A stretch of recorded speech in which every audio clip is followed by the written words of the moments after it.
Oke, halo semuanya. Assalamualaikum warahmatullahi wabarakatuh. Perkenalkan, nama saya Lukmanul Hakim. Saya adalah salah satu dosen di Teknik Industri Universitas Trisakti. Bidang keilmuan saya adalah statistik dan data mining. Pada kesempatan kali ini saya akan berbagi tips kepada teman-teman yang ada di luar sana, bagaimana cara kita membuat jurnal literatur review dengan mudah dan nyaman. Tips yang pertama adalah menentukan topik yang menarik. Topik yang menarik adalah salah satu kunci keberhasilan dari jurnal yang akan teman-teman buat. Semakin menarik topik tersebut, maka orang-orang semakin tertarik untuk membaca jurnal yang teman buat. Salah satu cara untuk menentukan topik yang menarik adalah dengan cara mencari tahu di luar sana, baik itu jurnal yang berbasis online maupun offline, dan berbayar maupun tidak berbayar. Orang-orang di luar sana lebih tertarik meneliti tentang apa. Bisa jadi kita hanya mengambil metodenya untuk kita terapkan di bidang ilmuwan kita, atau memikirkan sesuatu yang orang lain jarang pikirkan. Salah satu cara untuk menentukan topik yang menarik. Kemudian yang kedua adalah membuat folder-folder pencarian, dari jurnal yang akan teman-teman kumpulkan. Misalnya jurnal 5 tahun terakhir, berarti mulai dari tahun 2014. Kita buat foldernya dari tahun 2014 sampai tahun 2018. Memang nampak sederhana, tetapi ini adalah salah satu yang menentukan mood teman-teman dalam menulis. Bayangkan saja, kita membuat dalam satu folder dan mengumpulkan banyak sekali jurnal, maka sukar untuk kita menentukan mana jurnal yang sudah dibaca dan mana jurnal yang belum dibaca. Langkah selanjutnya yaitu mencari jurnal sesuai dengan topik yang kita tentukan. Carilah jurnal sebanyak-banyaknya dari 5 tahun terakhir.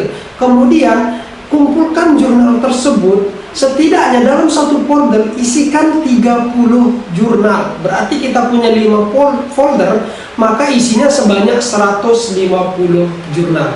Memang nampak banyak, tetapi nanti kita coba sederhanakan bagaimana cara kita membuat jurnal literatur review yang sangat sederhana.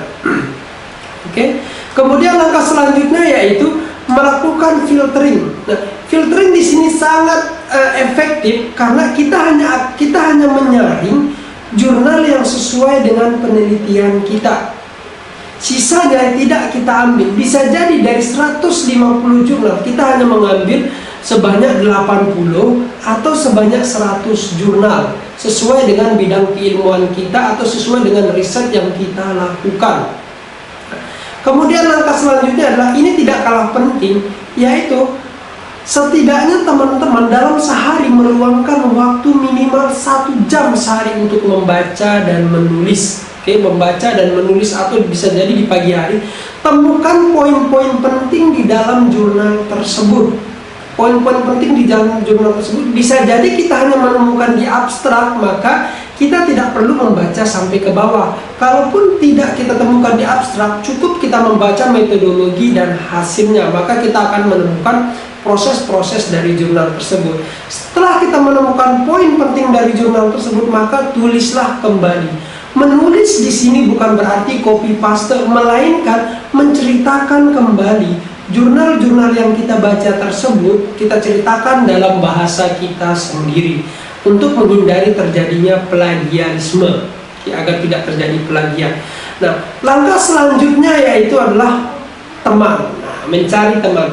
Teman di sini sangat penting. Jadi pandai-pandai kita menemukan teman yang satu frame dengan kita, yaitu suka menulis dan suka membaca. Karena ini adalah salah satu yang menentukan jurnal kita cepat atau lambatnya terjadi. Kita bisa mengumpulkan 2 teman atau 3 teman dari jurnal tersebut yang kita kumpulkan. Misal 80 jurnal, kita bagi 4, bisa jadi sama-sama 20 jurnal. Kita tulis kembali, kemudian nanti di akhir kita satukan untuk membuat jurnal literatur review. Nah, pesan dari jurnal literatur review adalah jangan lupa menulis kekurangan serta kelebihan dari jurnal-jurnal yang teman-teman baca, dan kaitkan dengan riset yang teman-teman lakukan saat ini. Oke.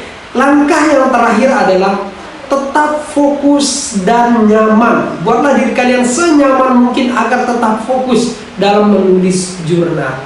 Oke, mungkin hanya ini yang dapat saya sampaikan.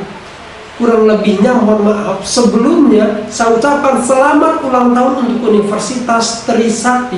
Semoga semakin menjadi kampus yang berjaya dan siswa-siswinya makin berprestasi serta dosen-dosennya tetap semangat dalam menulis. Assalamualaikum warahmatullahi wabarakatuh.